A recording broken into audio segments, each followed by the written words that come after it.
Welcome, everyone, to your Brain Shift podcast, where we explore topics that promote mindset shifts and brain shifts for greater success, health, wellness, and fulfillment. I'm Keith Engelhardt, and co-host Kevin McKinnon is away today. Look for him to join us again soon. Our guest today is Carlyn Shaw. Hope I'm saying that right. She's the founder of Strangers to Friends in St. Petersburg, Florida area, as I understand. And on her website, she shares that she is a manifesting machine. She follows her inner compass, planting her feet all over the planet and living life hands-on.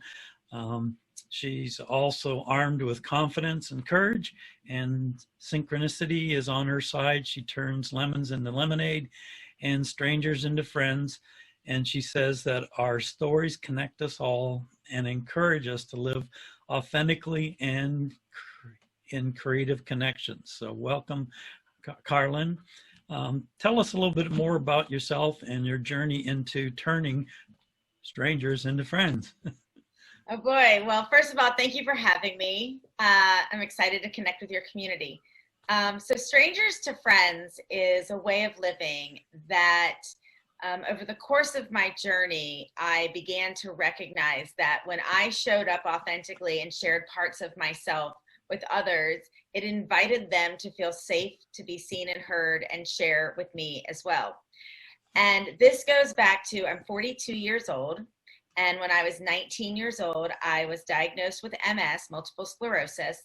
And within 10 months of my MS diagnosis, both of my best friends died in separate car accidents. So I, at a very young age, was given these big, real, hard to swallow life scenarios, so to say, that not only separated me from others because in this unrelatable space, but it was impossible for me to find other people like me. Google had not been invented. This was a solo journey I was on. And in some capacity, in the midst of all this, with the diagnosis followed by the death of friends, it was kind of like the MS took a back seat, and it was a lot harder at my age to handle the loss of my friends. And so while everyone else was seeing MS as a death sentence, I was like, well, wait a minute. It's scary, but it can't be a death sentence. This is death. And so I was given a unique perspective on it that, again, separated me from others that I was learning about on how they were, I would say, handling their MS. And so over the years, I began to use my story, as I like to say, turning fear into fuel. So when I would notice that, something was challenging me, whether it was a state of mind like depression or anxiety or something in that nature, I would say to myself, okay, what can I change? Like, what can I do here? Where am I living? The idea of alignment was something that was self-taught, where I started correlating that I was feeling bad in certain situations where I was doing things that didn't feel good, but it was causing the bad in this mental space. I'll use just the job I was working for an example. Like, I went and got this job that I thought I was going to love, and before I knew it, I was working long hours. My pay wasn't relative of where I was, and I was experiencing anxiety and all of this stuff. And as I said, I'm a manifesting machine, and I can go into a little bit more of that later, but I started speaking to whatever it was. I wasn't exactly sure what to call it at this point. Letting this power know I was done. I was ready, and I was done, and I was ready to go. And I was let go from that job in the same time period that I was asking. And then I said to myself, well, we're only free when we're I was in this freedom space, and I had this dream of mine to live and work in Australia by the time I was 30, and here I was 26. And I totally manifested an opportunity with the flight paid for. And within a few months, I was, living and working in Australia. And I just, brought a prescription of prednisone with me, God forbid I needed it, rather than my medication. And so I just started living this lifestyle where I would keep showing up for me, and then I would engage with people along the way, and I'd start sharing my stories, and they would just start sharing the way I was mirroring back to them wherever it was in their own life. And so I started having these scenarios of synchronicity where I was just like, Mom, you're never going to believe who I met today. Or I was just in line at the grocery store and I noticed this guy reading this. So I said, hi. And before I know it, we're in this and he invited me to this. And so all these people, it was like this dual way of being catalysts for each other. Like either I was showing up to talk about MS from a place of like not feeling shame and total acceptance. And it was exactly what they needed because somebody they know was just diagnosed. Or it was something where I initiated without an expectation on who this individual was at all. And it wasn't necessarily this like heavy, vulnerable space that we were in. I just had that intuitive nudge and felt like, I'm going to go say hi to this person. And they ended up being that one person that I'm like, you're exactly who I needed to meet right now. How did this happen? And so I didn't coin it as strangers to friends in the beginning. Besides me just recognizing, gosh, I volunteer here, I do this, there must be just something different about me because I'm out there showing up and therefore I just keep meeting these people. Until 2009 when the market crashed and like many people, I was let go from my job, but again, totally manifested it. I actually circled a date on the calendar speaking to it. And I was let go the day after that circle date. So another story, but I manifested my job loss, and what I hadn't really thought about was how to get back out there and start looking for other employment because I'd been working in an industry. I was a travel nurse recruiter, and I'd been in the industry for a while that now I was slightly pigeonholed into it, but my previous career was public relations and marketing, and I really wanted to get back into this creative space. But I started going to these network events, and I was like, everyone has a business card. And when they hand me their business card, I don't need to talk. I don't need them as a software engineer, but they're a great person. Like, what do they want me to do? Email them at work? It's like, so I had this epiphany. The PR girl in me had an epiphany that I needed a Carlyn card. And so I went to Kinko's or the printer, back in the day. And I was reading the form of how to fill out this business card. And it said like title.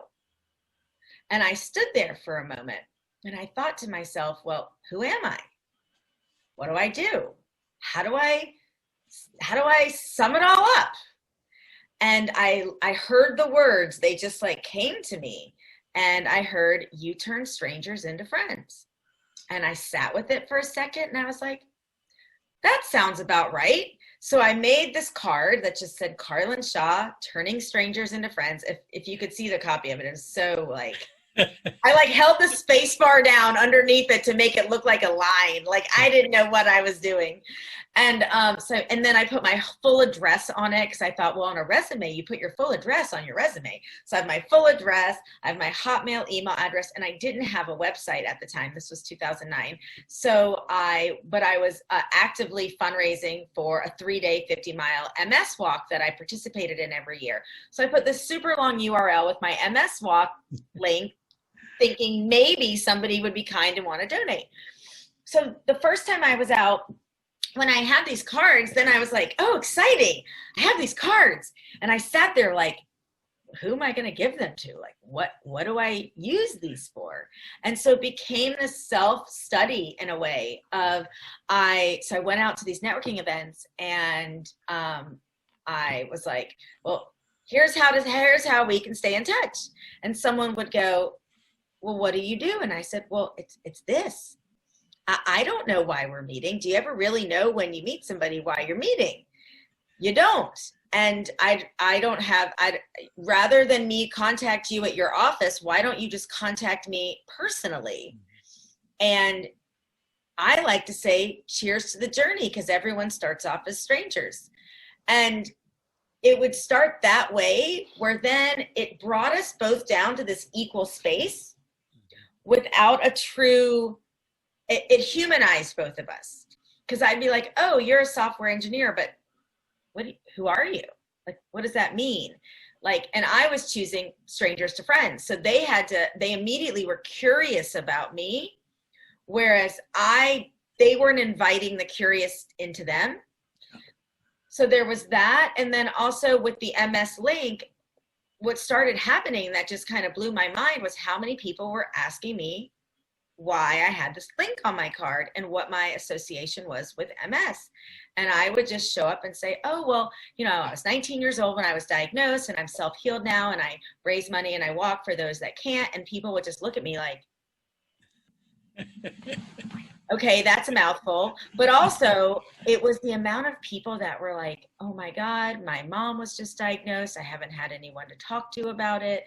You know, can I put you in touch with my friend? And it made me think, I think these people have been here all along. They just didn't know how to find me and let me know. And I wasn't inviting them to find me and let me know. And so this idea of our stories connecting us all is my awareness that when we can show up authentically with our vulnerability, without the shame and without the judgment of ourselves, then we're not putting the shame and judgment on anyone else. And therefore, we can all find what our synchronicities are that connect us all. But it's a way of, it's a journey to get to the point of self-acceptance to live that way. And so I felt called in 2015 after I'd lost my teeth in a bike accident, and I was living very full out without teeth. And I ended up connecting with a woman who had been living in shame without her teeth for 18 years through a blog that I'd written that went a little viral. And it was my awareness of, oh, it's not even just the MS, it's the teeth. It's the everything. And so that inspired me to, while living in Denver, to create a meetup, to start to invite people to come together where I could facilitate an experience that was inviting them to show up, to feel safe, to be seen and heard, by offering opportunities to share our stories. And knowing that if nothing else, everyone was there for the same reason. Therefore, we were all equal. Yeah. It's a long story. Lot to unpack there, but there's several things that catch my attention. One is the connection to the physical manifestation of, you know, MS or any disease or symptomology that we might have. That are usually rooted in something being out of balance.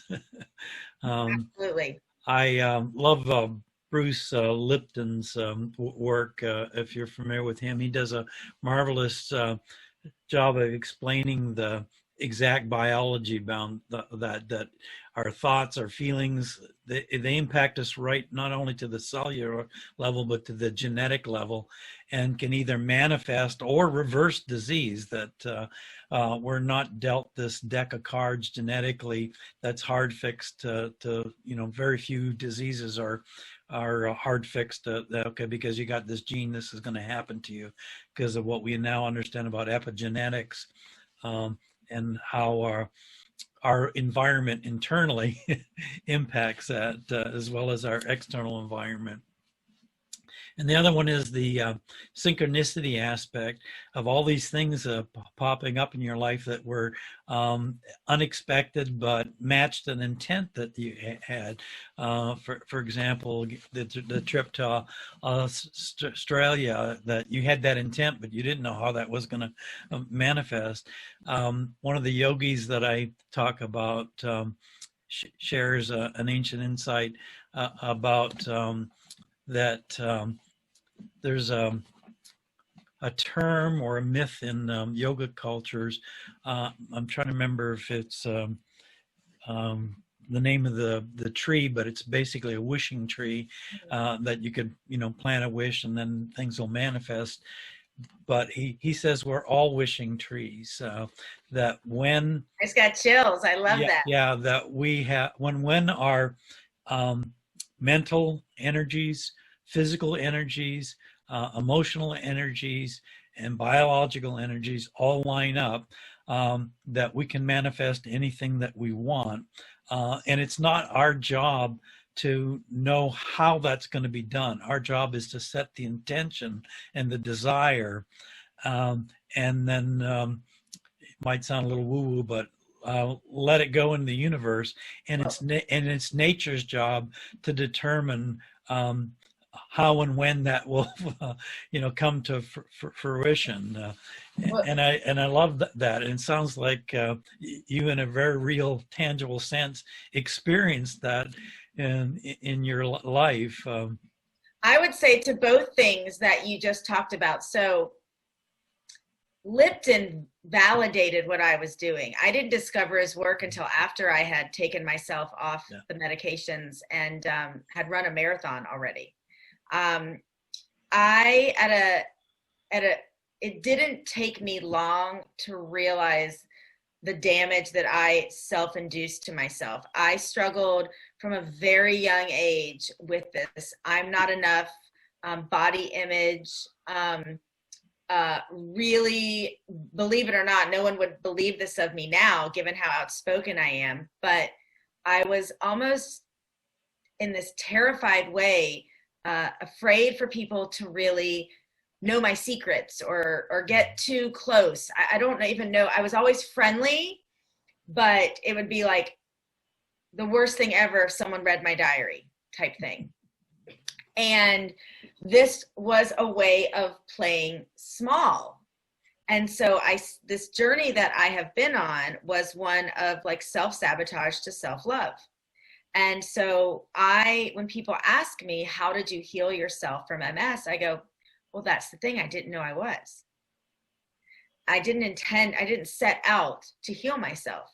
I set out because one day I realized this doesn't feel good. I think I should probably stop doing this. The veil was really lifted in 2009.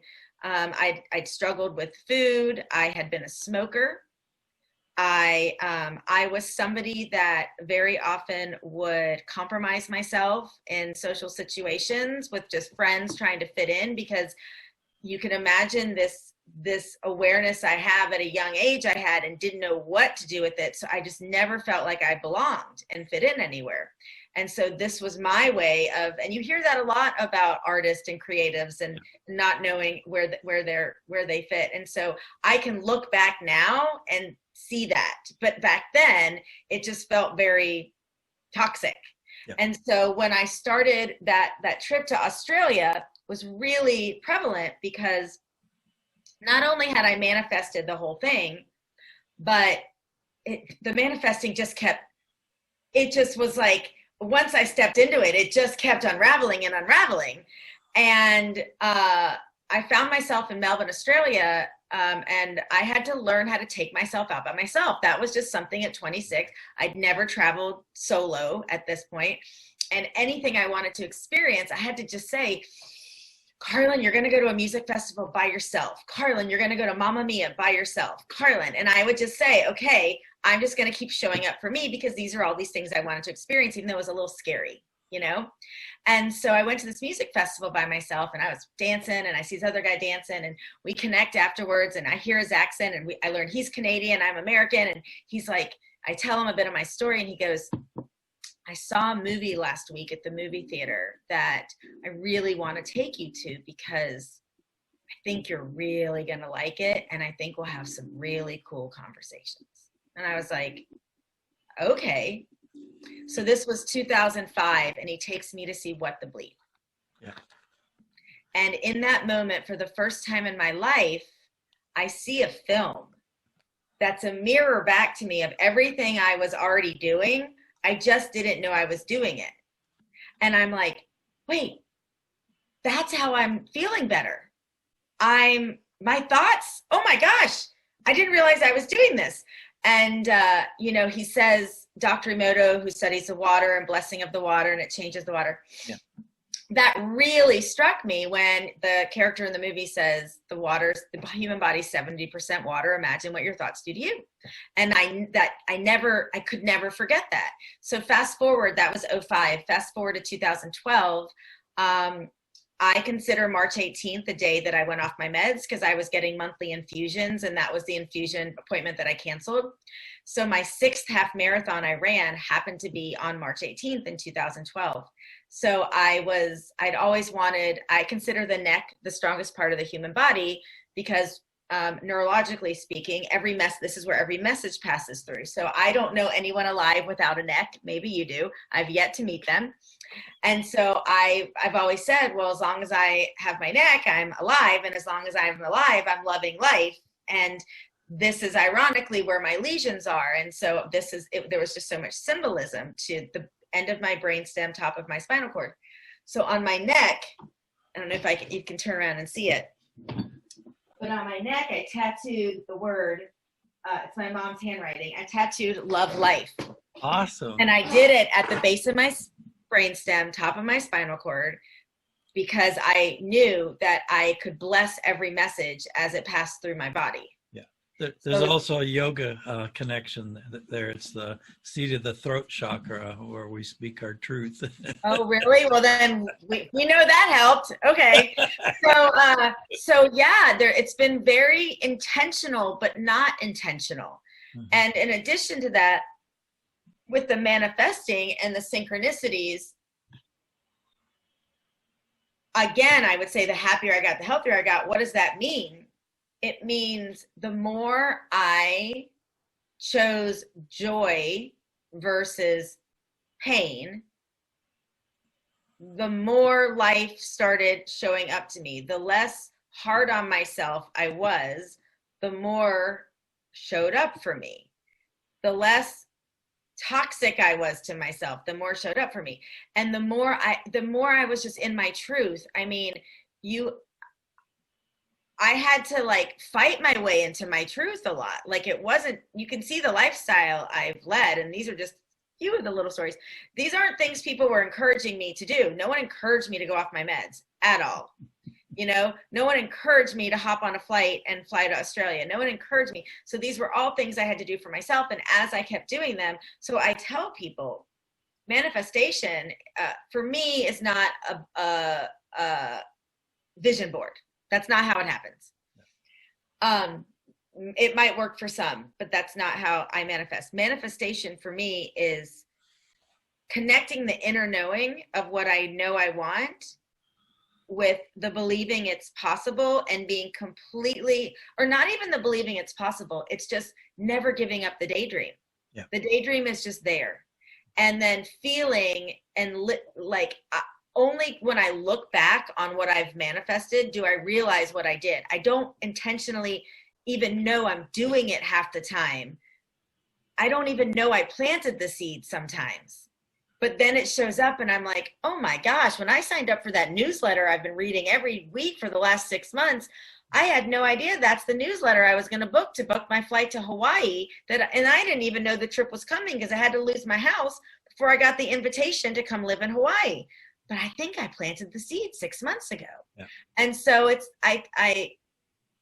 a hard thing to kind of teach, besides teaching joy and appreciation and faith. Yeah, teaching the joy. The other one is eliminating and resolving conflicts, because when we're congruent, at least with our core values, but when we're totally at ease with life and the moment, things do just seem to be magically manifesting.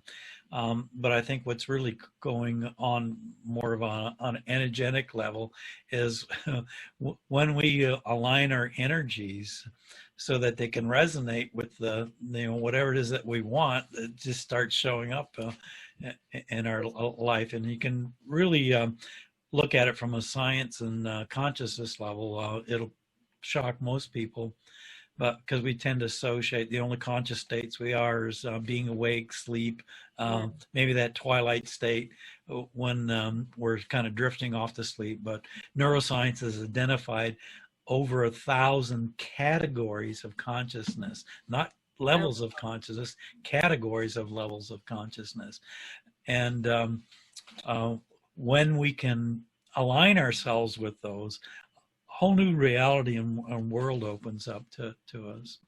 And we start drawing and connecting with the people that, seem to be what we need. And I think that also, like, to some people, this idea of self-healing is non-existent. Yeah. To some people, this idea that the soul goes on and we can talk to our loved ones when they've left is non-existent. And those are two very big concepts. When you have them, they profoundly change your life. And so, again, they happened to me so young. Well, they both, the same year, I connected with my friends. I knew I was connecting with my friends from the beginning. I just didn't have like the tangible way to prove it. And I met with my spiritual medium for the first time in 2008, again, super synchronistically, right before heading to Peru for 6 weeks. And it was, the way it all played out was just, right? And she literally brought them. I mean, basically, like, I felt like they were in the room with me based on what she knew and what she was sharing with me. And for me personally, my life was never the same again. Like, that just took it to a whole new level. Plus, she gave me information about my future that my friends on the other side were giving me. Therefore, with that information, I thought, well, I can make sure this doesn't happen. Now that I know this is going to happen, I'm just going to X, Y, and Z, because there's no way that can happen. And I did everything I thought I could do to outsmart this, and it still happened. Yeah. So that set off a whole other, like, okay, I still don't know how to explain it all, like what is, go down a whole rabbit hole with all of this, But there's a concept in quantum physics that every possibility exists at the same time. Yeah. That classic experiment about a photon either behaving as a wave versus a particle based on the expectation of the observer. Which is very what the bleep. Which is very what the bleep. But what we're beginning to understand is it's a function of our perception and the levels of our energy. If I'm rooted in anger and hate and a lot of negative emotions, I'm going to, at minimum, perceive the world through that lens, so to speak. But if I elevate my consciousness and my emotions, however many different labels you want to put it on our awareness, is I'm going to see at minimum the world differently if I'm at that level of joy, grace, love, because my consciousness is elevated. It's those the rose-colored glasses. Yeah, both those possibilities exist. It's me that's the gateway of what I'm going to experience in my inner world. That's an old teaching through the ages. Is the outer world is nothing more than a reflection of my inner world.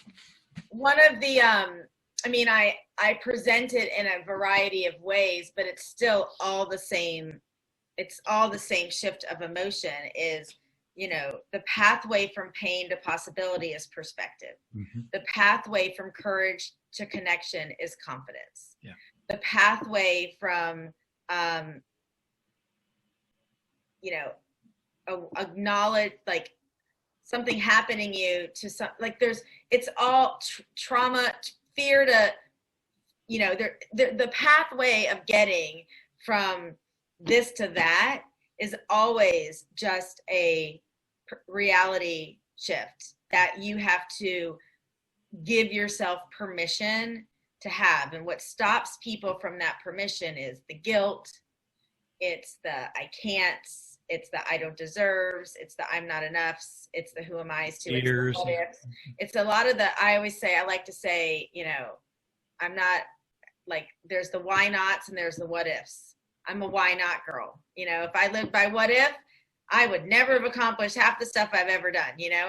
And so, you know, it's interesting because my parents, you know, they wonder how the heck I turned out the way I'm a definitely combo of my parents, but no one raised me like this. I didn't read a single solitary book by any thought leader whatsoever until after I didn't discover the first book I read that really, I can't even say the first book. I mean, I read Self-Esteem Prophecy. I'm actually rereading it right now because I'm like, I know that book was really important to me in the beginning, but I can't remember why. So it's fun to reread it right now. So I read that like in high school or college or something. And then every thought leader I needed because I would learn the lesson, but the lessons still reappear in different forms because I still need to relearn because the next thing had to happen. And I didn't realize it was the same stuff from here. It felt different. It's peeling off layers. Yeah. So like A Return to Love by Marianne Williamson was like a huge book for me in 2008, where it has like, there was, I forget whose energy medicine it was. Perlman. I discovered Eric Perlman. I think that was his name, like some book of his. And so when I had to find the books on modalities and energy healing for me to be aware of it and go, okay, it's all possible, you know? And so it wasn't like I necessarily did those modalities, but I had to learn by certain people along the way that anything is possible. And, you know, I do get in this a lot of times with people, not this, but there's the people that, you know, definitely are like, how are you making this into a positive? You know, and I trigger them that I can find 2020 to be this incredible year for myself, right? I trigger people that I've experienced so much joy in the midst of what we're all, I thrive in uncertainty. I feel I don't know what to do in certainty because I don't believe in certainty. So in this space of uncertainty, I'm like, oh, well, there's a part of the world that's catching up with me now. This is great. They're going to understand me. I don't have to explain myself anymore. and then there's the people going, wait, but you don't know this. You don't know my circumstances. You don't know. And I'm like, well, you don't know my past circumstances of what I had to do to get here. Right. So yeah. It's all connected. And then there's the people that go, well, you don't work hard enough because you just expect things to show up for you. And I go, well, the key is not to have to work at it. I go. The key is just to let go. Well, that's it. I go, there's trying and there's allowing. And how does it feel? So when I talk about connection and strangers to friends, yeah, one of the key things I like to talk about is this idea of approaching people versus attracting people. And this idea of making friends or inviting people into our lives. Because when you say, I need to go make friends, it feels like work. Mm-hmm. And there's an opportunity for rejection. There's opportunities to be blocked if I'm going to go make a friend. But I've created enough strangers to friends to know that the feedback I receive from people is, I know who I am so much for how these people reflect back to me of who I am. And everyone just says like, oh my God, you just walked in like super confident, like you're not worried about anything. And I just was like, who is this person? And I'm like, oh, okay, great. You know, but they don't need anything from me. They can feel my energy. Right. Yeah. You know, and because of the person I am, I immediately get excited that they've come up to me, and I applaud them for their bravery. You know, I acknowledge that there's a risk involved. Yeah. So as adults, I don't think we're told we're brave enough. And I don't think we're acknowledged for showing up kind. I don't think we're given enough credit for these choices we have to make. So at Strangers to Friends, though I wasn't truly focused on people that were lonely, seeking, I really like to, I noticed I was attracting maybe more people that were kind of in a more lonelier space than those that were actually excited to take action. So I had to kind of reassess what I was solving, because it's a lot more fun to play with people that recognize they know what they want. They just need a little help getting to it. But no matter who showed up, I held space for them. And I mean, I had a woman once, and I was attracting mostly like mid-30s to mid-50s. And I diagnosed everybody as, well, you're all in between stories. Everybody that showed up was in between a relationship, in between a career. They just moved to town. So you've got one foot in one certainty and one foot in uncertainty. And what happens in the middle is this quicksand, you know? And so this is the space where people are like, I don't know who I am. I don't know what to do. And I'm like, oh, well, let's bring us all together. No one knows who they are. No one knows what to do. Let's find all the ways, all the things we have in common and make everyone feel better about themselves. Because if I can elevate your vibration in here and get you feeling about yourself, then I've done my job to send you back out into the world so that you can start attracting more into your life.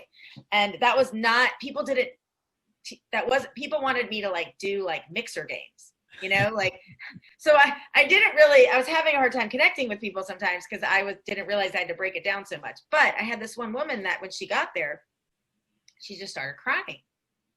And I said, oh my God, I'm so happy you're here. Like, thank you for showing up for yourself. And she proceeded to tell me how for a year she'd been receiving my invites. And every invite that came up, she would say, I really want to go, but like, I'm scared. I really want to go, but I'm scared. And she finally took a year and she'd finally come. And I just gave her the biggest hug I could. And as an adult, just wanted to embrace her and say, I'm so proud of you. You put yourself first. This is the first step. Yeah. And that is, it's a very, I just don't think we acknowledge people enough in that courage. Yeah, and in what was it? Brene Brown's terms, yes. Having the courage to be vulnerable and show up. Brene Brown. I mentioned that I lost my teeth and I wrote a blog. So this was 2014, and I quoted her in my blog. My blog was My blog was 5 lessons learned from losing my 2 front teeth. And I wrote it 8 months after my accident, really just for my friends and family to kind of explain the journey that I went on internally to get to where I was. I wasn't expecting much else from it.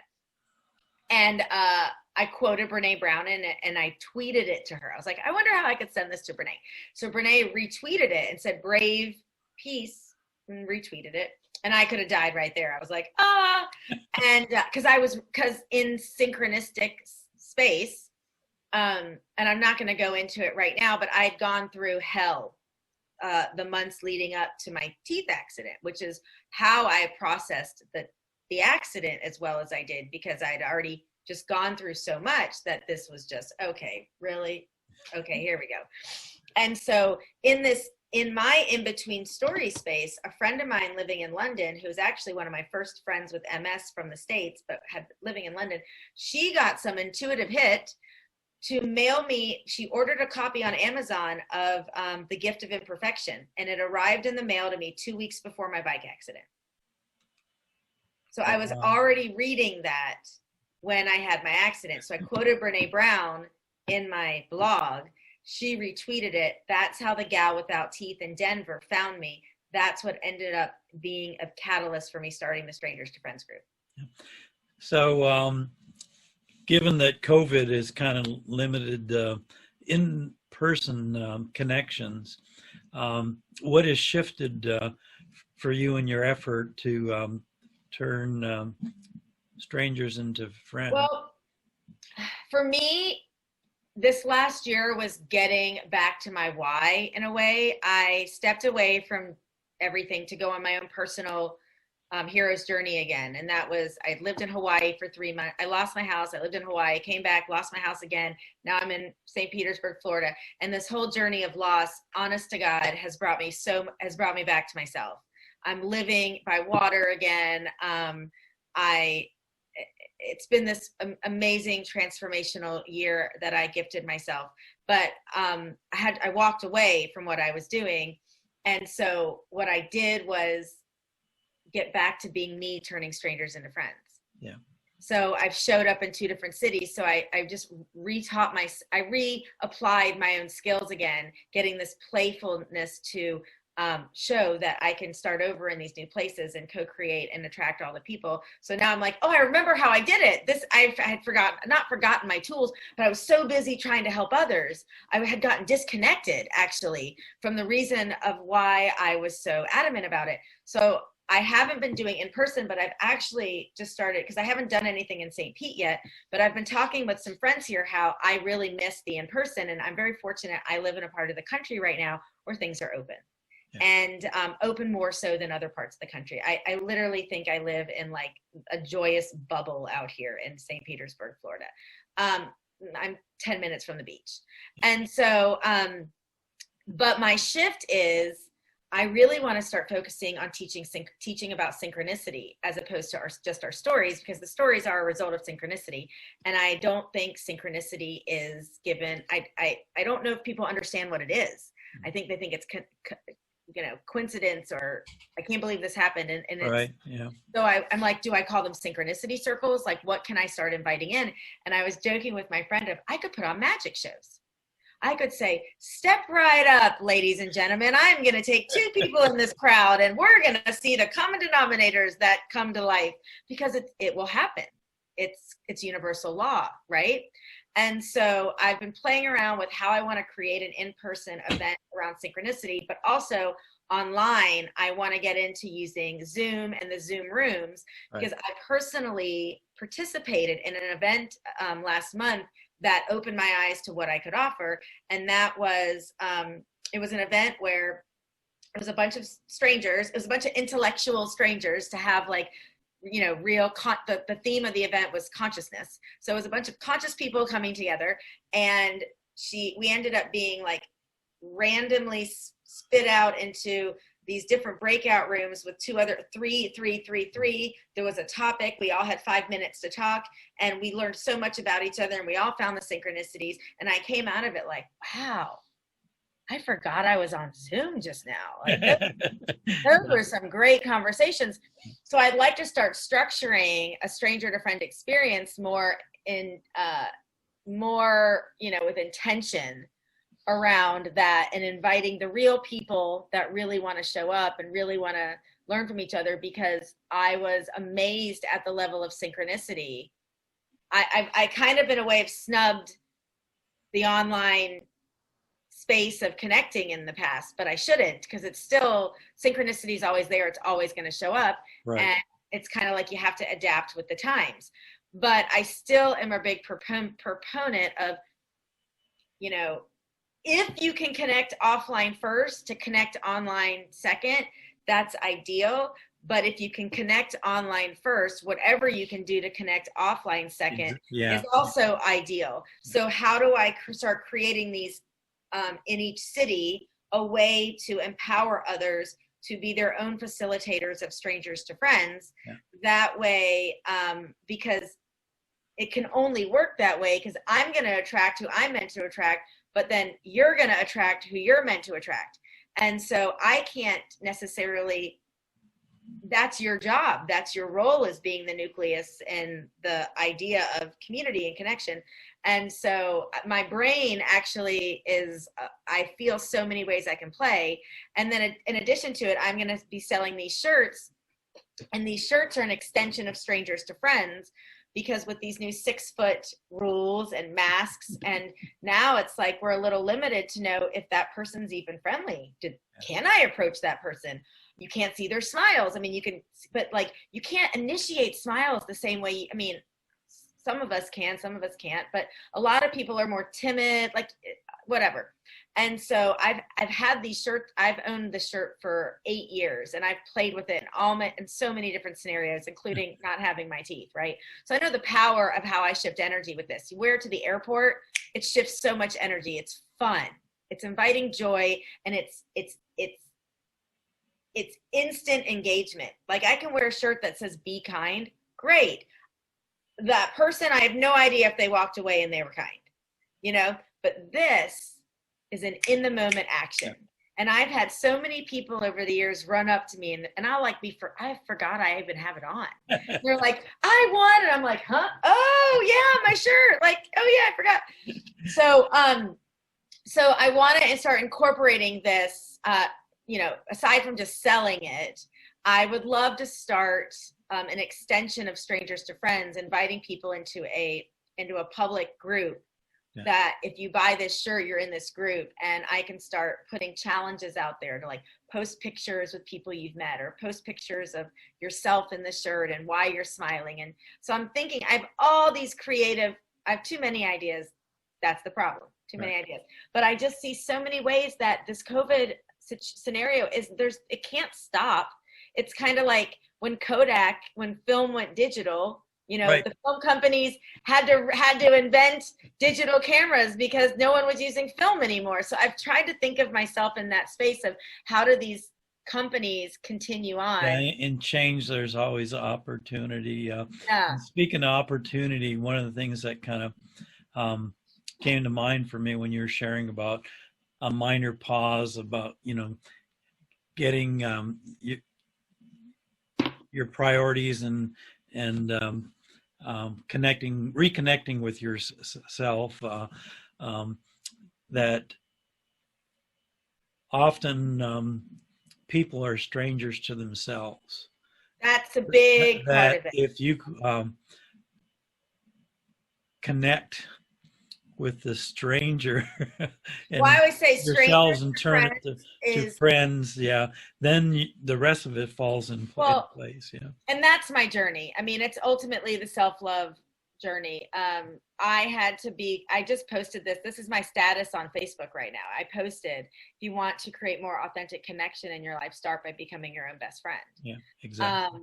Because if not, you're still going to have connection, but they're not going to be the depth that you're seeking because you're not really bringing in the people meant to serve you on your path as much as you might be bringing in some hard teachers. I'm not saying they're not meant to serve, but they might not be the lessons and the connection that you're seeking because you're not living in alignment. And so you're going to have to learn painfully that you're not living in alignment. And that's okay. That's all of our journeys too. Like I don't curse the people that I had to feel pain from. I had to feel that pain in order to evolve into who I am. But I think there sometimes are quicker ways to go about it, even Absolutely. Though then I'm like, is it, or are we just predestined? I mean, that's a whole other rabbit hole.